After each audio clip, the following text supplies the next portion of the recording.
ఫ్లయల్ chest అంటారండి. ఫ్లయల్ chest అంటే ఏంటంటే ఇప్పుడు యాక్సిడెంట్స్ అయినప్పుడు కొంతమందికి ఇలాగా ఎముకలు ఇరిగిపోతాయండి. రిబ్స్ ఇరిగిపోయినప్పుడు ఏంటంటే మనం మామూలుగా ఊపిరి తీసుకుంటున్నప్పుడు ఫ్రంట్కి ఇలా వస్తుంది కదా, అంటే చెస్ట్ ఫ్రంట్కి వస్తుంది. ఊపిరి తీసినట్టు లోపలికి వెళ్ళిపోతుంది. కానీ ఏంటంటే అక్కడ రివర్స్ అవుతుంది, పారాడాక్సికల్ అంటాం.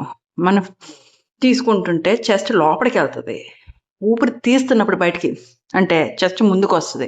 సో ఒకవైపే ఇరిగింది అనుకుంటే ఒకవైపు ఏమో ముందుకు వెళ్తుంది, ఒకవైపు ఏమో లోపలికి వెళ్తుంది.